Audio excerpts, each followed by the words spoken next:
Welcome to Namaste little things. ഞാൻ ഷൈനി. ഇന്നലെ immigration white paper എന്താണെന്നുള്ള റൂൾസ് ഒക്കെ പുറത്തു വന്നു. അപ്പോൾ അതിനകത്ത് ഒരു കാര്യം പറഞ്ഞിട്ടുണ്ട്, ഇനി PR കിട്ടണമെങ്കിൽ 10 വർഷം വേണം എന്നുള്ളത്. ഇപ്പോഴത്തെ ഇൻഫർമേഷൻ അനുസരിച്ച് ഇനി വരുന്നവർക്കാണ് ഇത് ആപ്ലിക്കബിൾ എന്നാണ്, പക്ഷേ ഇത് ക്ലിയർ ആയിട്ട് പറയുന്നില്ല. അപ്പോൾ ഇതുപോലെ എനിക്കൊരു അനുഭവമുണ്ട്. ഞാൻ UK എത്തുന്നത് 2005-ലാണ്. 2005 ഇവിടെ വന്നു കഴിഞ്ഞപ്പം 2005 ആ സമയത്ത് PR കിട്ടണമെങ്കിൽ നമ്മൾ 3 വർഷം UK താമസിക്കുക, കണ്ടിന്യൂസ് ആയിട്ട് ജോലി ചെയ്യുക, 3 മാസത്തിൽ കൂടുതൽ കണ്ടിന്യൂസ് ആയിട്ട് അബ്സെന്റ് ആകാതിരിക്കുക UK എന്നായിരുന്നു നിയമം. പക്ഷെ അത് 2006 ആ നിയമം മാറ്റി ഈ 3 വർഷം എന്നുള്ളത് 5 വർഷമാക്കി. അപ്പോൾ ഞാനൊക്കെ ഓൾറെഡി UK ഉണ്ടായിരുന്നു. പക്ഷേ ഞങ്ങൾക്കെല്ലാം ഇത് ആപ്ലിക്കബിൾ ആയിരുന്നു. ഞങ്ങൾക്കൊക്കെ 5 വർഷം കഴിഞ്ഞാണ് PR കിട്ടിയത്.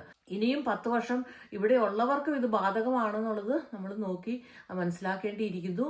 അതായത് അങ്ങനെയാണെങ്കിൽ ഒത്തിരി മലയാളികളെയും ഒത്തിരി ഇമിഗ്രൻസിനെ ബാധിക്കുന്ന കാര്യമാണ് ഈ PR 10 വർഷം ആക്കിയാൽ എന്നുള്ളത്.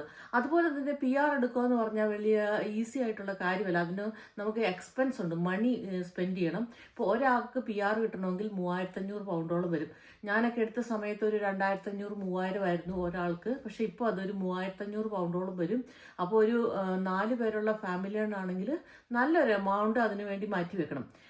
എൻ്റെ അനുഭവത്തിൽ ഞാൻ PR-ഉം ഈ സിറ്റിസണും ഒക്കെ എടുത്തപ്പോഴത്തേനും ഒരു ഏകദേശം 10-15,000 പൗണ്ട്, അതിനിടയ്ക്ക് 2-3 പ്രാവശ്യം വിസ അടിച്ചു, 10-15,000 പൗണ്ട് ഇതിനു വേണ്ടി പോയി. അപ്പോൾ നമ്മളൊരു സെറ്റിൽ ആവുന്ന വരെ നമുക്ക് ഭയങ്കരമായിട്ട് എക്സ്പെൻസ് കൂടുതലാണ്. അപ്പം ഈ PR-ന്റെ കാര്യം നമ്മൾ ശരിക്കും വെയിറ്റ് ചെയ്ത് കാണേണ്ടതാണ്, ഇവിടെ ഉള്ളവർക്ക് ആപ്ലിക്കബിൾ ആണോ എന്നുള്ളത്. അപ്പോൾ വീഡിയോ ഇഷ്ടപ്പെടുകയാണെങ്കിൽ ലൈക്ക് ചെയ്യുക, ഷെയർ ചെയ്യുക, കമൻറ്റ് ചെയ്യുക. അടുത്ത വീഡിയോയിൽ കാണുന്നവർ ബൈ ബൈ.